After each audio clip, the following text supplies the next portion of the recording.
નમસ્કાર. જય ગુરુ મહારાજ. ઘણા સાધક મિત્રનો એવો પ્રશ્ન છે કે તમે સર્વવિકલ્પ સમાધિ, નિર્વિકલ્પ સમાધિ, નિર્વાણ સમાધિ, કૈવલ્ય સમાધિ, મહાસમાધિ એની ઉપર ક્યારેક ચર્ચા કરો, ક્યારેક વિડીયો બનાવો. ઘણા એવા કહેતા હોય સાધકો, ઘણા જિજ્ઞાસુઓ, ઘણા પ્રેમી અંશો. તો આપણે પહેલા સર્વપ્રથમ સર્વવિકલ્પ સમાધિની આપણે વાત કરીએ, પછી આપણે નિર્વિકલ્પ સમાધિની વાત કરીએ, કૈવલ્ય સમાધિની વાત કરીએ, નિર્વાણ સમાધિની વાત કરીશું અને મહાસમાધિની વાત કરીશું. સર્વવિકલ્પ સમાધિ આપણા શાસ્ત્રોમાં, આપણા પુરાણોમાં, આપણા સંતો મહાપુરુષોએ સર્વવિકલ્પ સમાધિની વાત કરી છે અને નિર્વિકલ્પ સમાધિની પણ વાત કરી. પણ આજે આપણે પહેલો પ્રશ્ન, સર્વવિકલ્પ સમાધિ એટલે શું? સર્વવિકલ્પ સમાધિ એટલે સાધક જ્યારે મૂલાધાર ચક્રથી લઈ, નાભીથી લઈ, જ્યારે એની સુરતા જ્યારે એક્ટિવ થાય, સુરતા જ્યારે જાગે, ત્યારે પ્રાણ એનું ઉધ્વ ગતિ કરે, પ્રાણ એનો ઉલટમાંથી સુલટમાં જાય, સુલટ ગતિ થાય. એને ગંગા સત્ય બાકે ઉલટ સમાયો સુલટમાં, સુરતા ગઈ શૂન્યમાં, ભાળી સ્વામીની ભૂમિકા અને હરિ જોયા અખંડ સન્માય.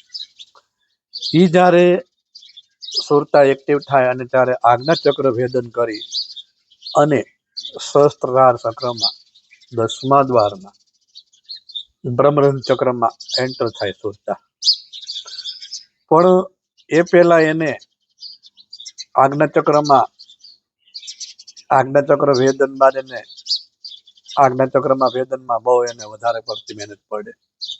સતત સવારે બ્રહ્મમુહૂર્તમાં 3 થી 6 કલાક, 3 થી 6 વાગ્યા સુધી બ્રહ્મમુહૂર્તમાં સતત 3 કલાક જ્યારે મેડિટેશન, ધ્યાનમાં, જ્યારે સહજ સાધનામાં જ્યારે જાય, ત્યારે આજ્ઞા ચક્ર ભેદન થયા બાદ સીધું બ્રહ્મરંધ ચક્રમાં એન્ટર થાય. હવે બ્રહ્મરંધ ચક્રમાં એન્ટર થાય ત્યાં પછી મનની ગતિ નથી રહેતી, બુદ્ધિની ગતિ નથી રહેતી, પ્રાણની ગતિ નથી રહેતી, ચિત્તની ગતિ નથી રહેતી અને અહંકારની પણ ગતિ નથી રહેતી.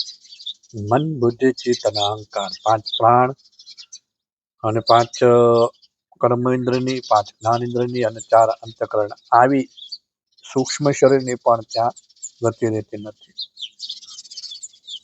અને પછી સાધકની સુરતા જે છે એ કોન્શિયસ માઇન્ડમાં, એટલે કોન્શિયસ માઇન્ડમાં એન્ટર થાય. કોન્શિયસ માઇન્ડમાં એન્ટર થાય ત્યાં મેં હમણાં જેમ વાત કરી, મનની ગતિ નથી રહેતી, પણ એમના ત્યાં સંકલ્પ અને વિકલ્પ રહે છે. જ્યાં સંકલ્પ વિકલ્પ એવા રહે છે કે જે એને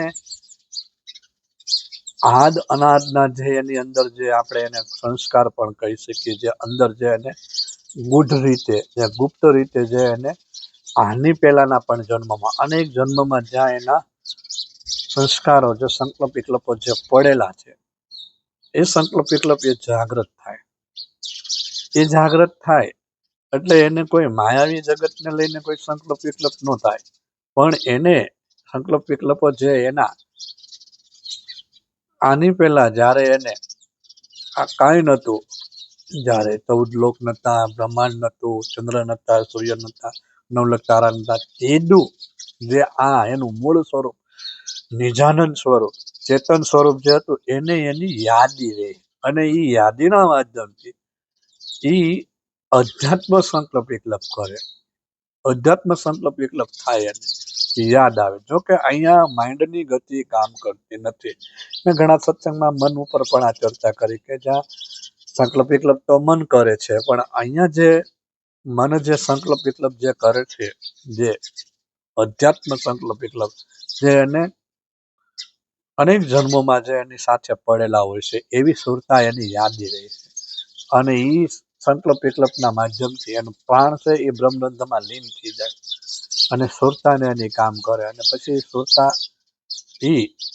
એની જે કાંઈ અધ્યાત્મ જગતમાં જે કાંઈ બ્રહ્માંડનું રહસ્ય છે, જે કાંઈ 14 લોકનું રહસ્ય છે, એ બધું રહસ્યમાં સંકલ્પ વિકલ્પ કરે, એટલે ત્યાં એની સુરતા એમાં એક્ટિવ થઈ જાય, અને ત્યાં સમાધિ અવસ્થા લાગુ પડે, જ્યાં પ્રાણ એમાં કેન્દ્રિત થઈ જાય છે, પ્રાણ એમાં લીન થઈ જાય છે. પ્રાણ જ્યારે ઉલટમાંથી સુલટ થાય ત્યારે પ્રાણ એમાં એક્ટિવ થઈ જાય, અને સુરતા પણ એક્ટિવ થઈ જાય. અને જ્યારે એક્ટિવ થઈ જાય ત્યારે એને સર્વવિકલ્પ સમાધિ લાગુ પડે છે. ત્યારે શ્વાસોશ્વાસ બંધ થઈ જાય, અને પ્રાણ છે એ પણ બંધ થઈ જાય. એટલે બોડી હાવ નિષ્ક્રિય થઈ જાય.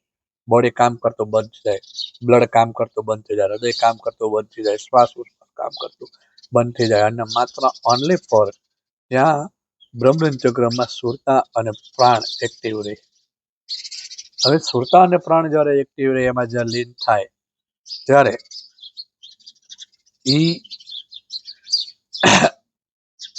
12 કલાક, 24 કલાક, અઠવાડિયું, 1 મહિનો, 1 વર્ષ, 10 વર્ષ, ઘણો સમય એ સમાધિ અવસ્થામાં રહી શકે, ઘણો સમય. એટલે ઋષિ મુનિઓ પહેલા જે હજારો વર્ષ સુધી જે ધ્યાન સાધનામાં સમાધિ અવસ્થામાં રહેતા, એનું મૂળ કારણ એ કે પ્રાણને એ બ્રહ્મરંધમાં મૂકી દેતા, જીવાત્માને પ્રાણને સુરતામાં બ્રહ્મરંધને મૂકી દેતા. આ બોડી છે એ બોડી એવું ને એવું રહે, અને પ્રાણને એ બ્રહ્મરંધમાં મૂકી દે, અને પછી એ નિજાનંદ સ્વરૂપમાં આનંદ સ્વરૂપમાં રહીને સર્વ વિકલ્પ સમાધિ જેને કહેવામાં આવે.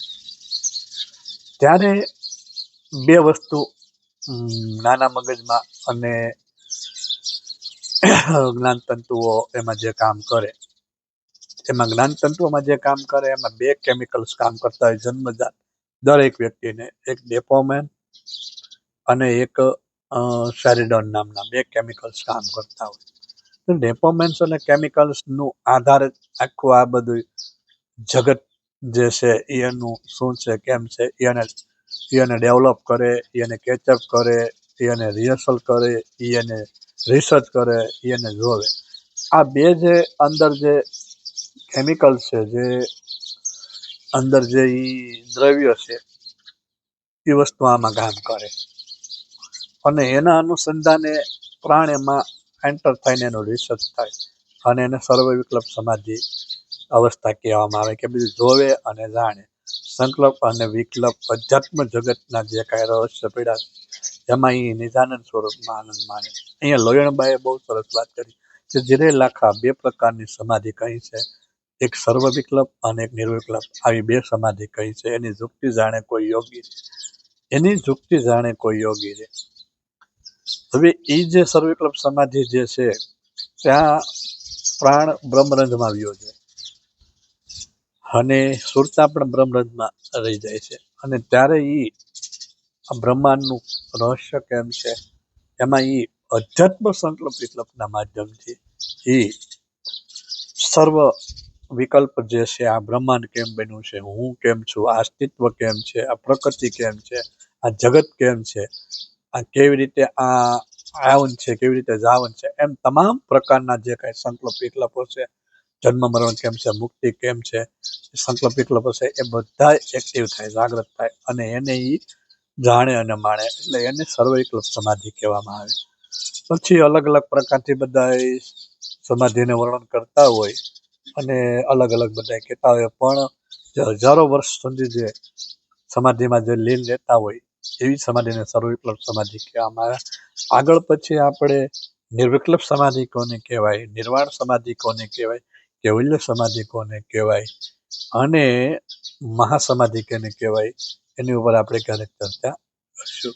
બોલ સદગુરુ મહારાજ.